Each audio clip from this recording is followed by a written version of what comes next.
Bismillahirrahmanirrahim. Assalamualaikum warahmatullahi wabarakatuh.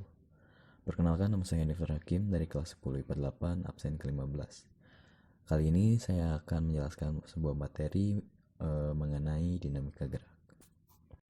Oke, kita mulai ke pembahasan yang pertama. Dinamika gerak ini sangat erat kaitannya dengan hukum Newton.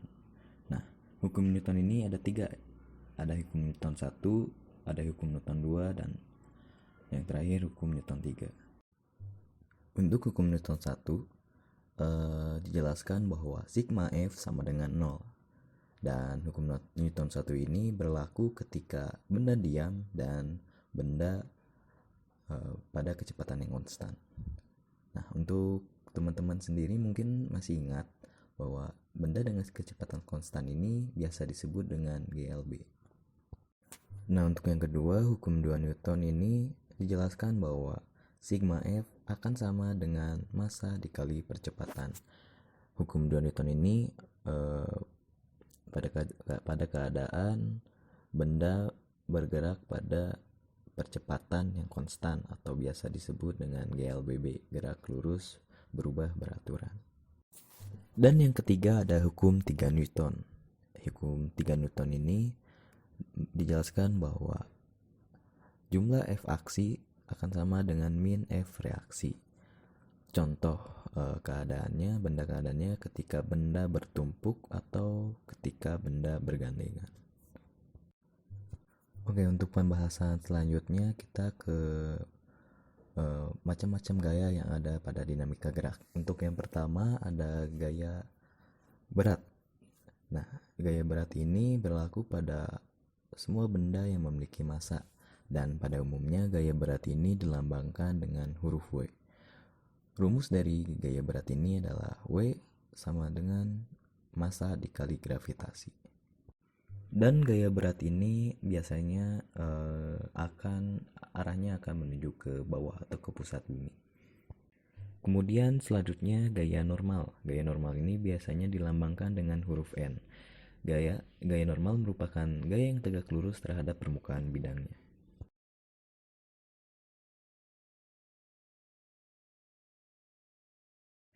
Sesuai pada gambar yang ada pada video ini, kita bisa lihat secara bersama bahwa tanda panah pada benda tersebut mengarah ke atas. Itu menandakan bahwa gaya normal tegak lurus terhadap permukaan bidangnya. Oke, pembahasan gaya yang ada pada dinamika gerak selanjutnya ada gaya tegangan tali. Otomatis gaya tegangan tali ini akan ada jika pada saat itu ada tegangan tali. Jadi tali tersebut menghubungkan dua benda. Kita lihat secara bersama pada gambar yang ada video ini. Kita melihat bahwa ada sebuah katrol.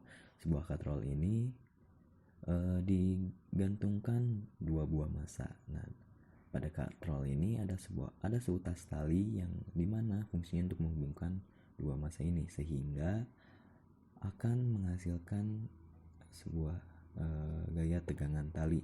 Gaya tegangan tali biasanya dilambangkan dengan huruf T. Nah, selain pada kasus katrol, apakah ada kasus yang menunjukkan gaya tegangan tali? Jawabannya ada. Kita lihat secara bersama pada gambar ini.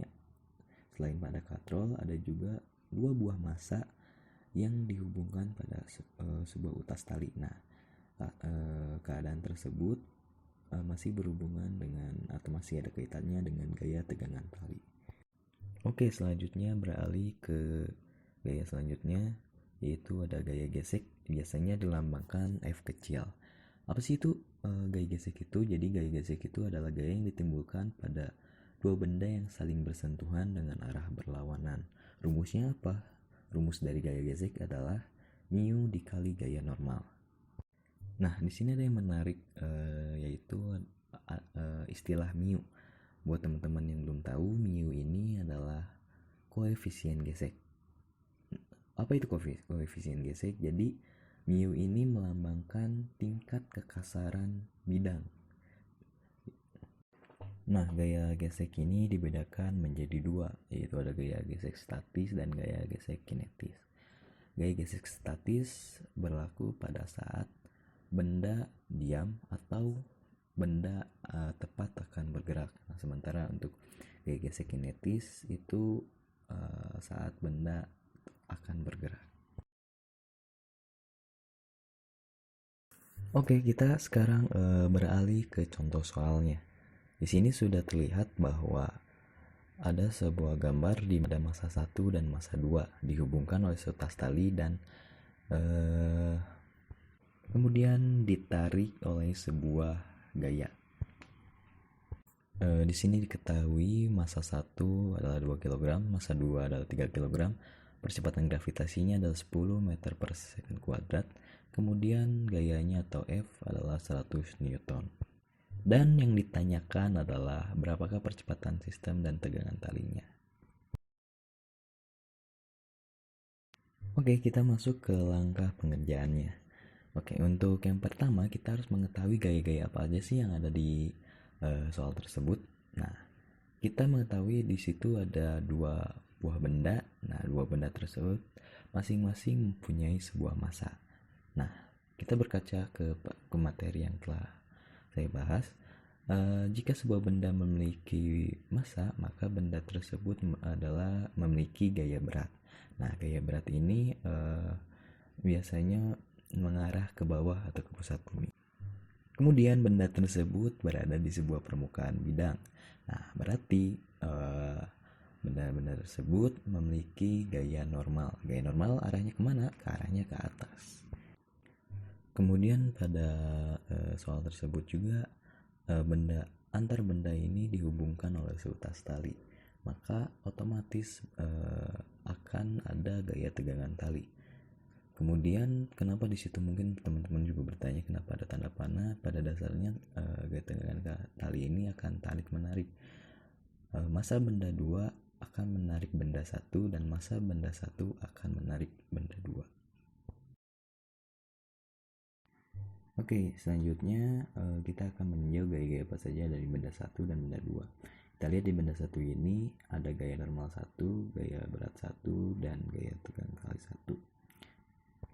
Nah, tetapi pada keadaan seperti ini yang diperlukan hanya gaya yang berlaku pada sebuah bidang datar, sehingga kita hanya memakai satu gaya, yaitu gaya tegang tali 1.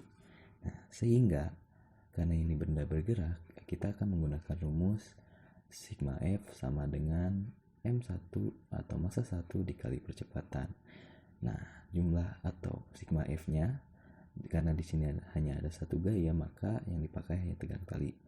Sehingga rumusnya berubah menjadi T sama dengan massa 1 dikali percepatan. Oke, untuk meninjau benda yang kedua, di sini kembali yang kita gunakan hanya gaya-gaya yang ada pada bidang datar. Yang di sini ada F dan juga T atau gaya tegang tali. Kemudian kita lihat di sini F itu ke kanan dan T atau gaya tegang tali 2 ini ke kiri. Oke, karena ini vektor, maka yang arah yang sesuai pergerakan akan positif dan yang berlawanan arah akan negatif. Nah, ini yang sesuai pergerakan karena ini tarik ke kanan, maka yang sesuai pergerakan hanya F atau gaya. Dan T atau gaya tegang kali karena dia arahnya ke kiri, maka kita anggap sebagai negatif, sehingga dapat kita ditulis rumusnya sigma F, karena kembali benda bergerak, sigma F sama dengan M2 dikali percepatan. Maka selanjutnya kita tulis lagi rumusnya, F dikurang T sama dengan M2 kali percepatan. Setelah kita meninjau benda 1 dan benda 2, kita akan memperoleh dua persamaan. Nah, dua persamaan ini bisa kita selesaikan dengan cara eliminasi dan substitusi. Tetapi yang akan saya pakai kali ini adalah dengan cara eliminasi. Kemudian kita tulis lagi persamaannya, T sama dengan massa 1 kali A. Kemudian persamaan kedua, F dikurangi T sama dengan massa 2 dikali A. Kemudian kita tambahkan. Jika ditambah, maka kita bisa sama-sama lihat ada plus T atau plus tegangan tali dengan negatif T atau negatif tegangan tali. Nah, dua tegangan tali tersebut bisa kita coret sehingga menyisakan F. Kemudian F sama dengan M1 tambah M2 dikali A.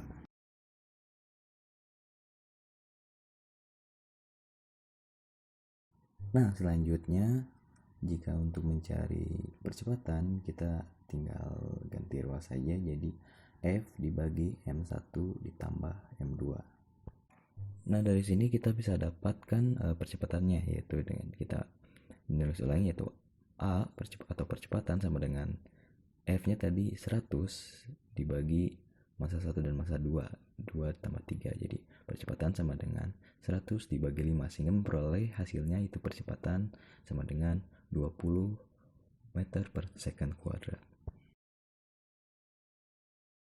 Nah, langkah selanjutnya untuk mencari tegangan talinya, kita bisa menggunakan cara substitusi dengan persamaan tadi, yang ada dua persamaan tadi.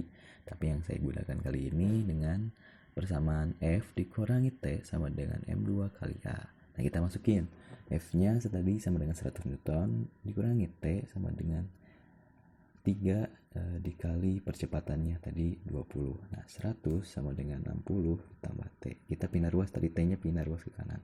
Nah, jadi 100 dikurangi 60 sama dengan T. Dan dapat kita di sini lihat hasilnya tegangan talinya adalah sama dengan 40.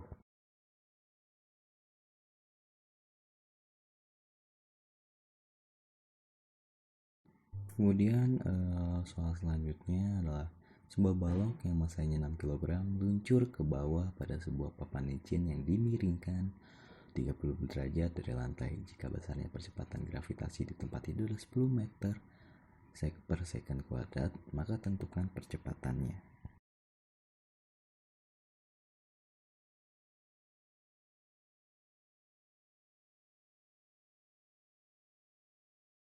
Oke, untuk pembahasan soalnya, langkah pertama yang kita harus lakukan adalah menggambarkan skema ilustrasi. Ya, di sini ada skema ilustrasinya. Kemudian karena kondisi bidang miring ini licin, maka tidak ada gaya gesek, sehingga kita tidak perlu menguraikan resultan gaya pada sumbu Y dan sumbu vertikal. Oke, selanjutnya kita ke cara penyelesaian pengerjaannya bagaimana untuk mencari percepatannya.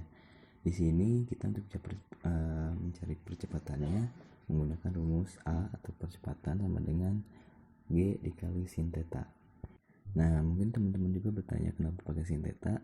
Pada tadi saat kita mengilustrasi soalnya, di situ kita melihat bahwa benda tersebut mengarah ke bawah, dan biasanya kalau mengarah ke bawah sesuai lintasan itu kita menggunakan sin, dan biasanya untuk mencari gaya normal kita menggunakan cos.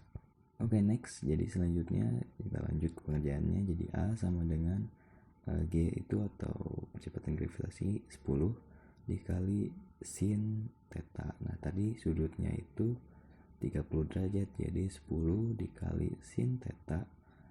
Sin theta itu setengah, sin 30 itu setengah, jadi A sama dengan 10 dikali setengah, dan hasilnya adalah 5 meter per second kuadrat.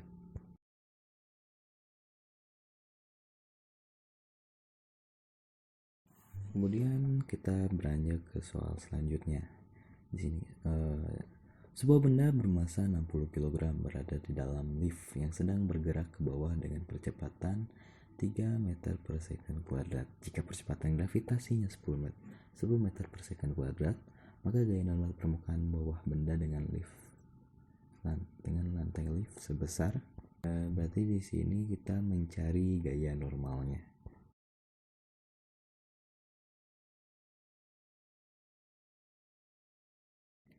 Oke, kita ke pembahasan soalnya. Di sini kita karena benda ini bergerak, maka kita akan menggunakan rumus hukum Newton kedua, yaitu sigma F sama dengan massa dikali percepatan. Di sini gayanya ada apa aja? Jadi di sini gayanya ada gaya normal dan gaya berat. Tetapi karena di sini liftnya bergerak ke bawah, maka yang bergerak ke bawah tadi gaya apa? Gaya berat. Karena gaya berat akan selalu bergerak ke bawah atau mengarah ke bawah. Jadi dapat kita tuliskan rumusnya W dikurangi N sama dengan massa dikali percepatan. Kemudian kita pindah ruas jadi W dikurangi massa dikali percepatan. Kemudian kita ketahui bahwa rumus W itu M kali G. Jadi kita disederhanakan menggunakan operasi distributif. Jadi N sama dengan M dikali G dikurangi A, itu jadi kayak M kali G dengan M kali min A. Nah kemudian kita masukkan angkanya, jadi N sama dengan 60 dikali kurung, kita pakai kurung biar tidak biar memudahkan. Jadi 60 dikali 10 kurangi 3. Nah 10 kurang 3 7. Jadi N sama dengan 60 dikali 7, sehingga kita dapat menemukan gaya normalnya yaitu 420 Newton.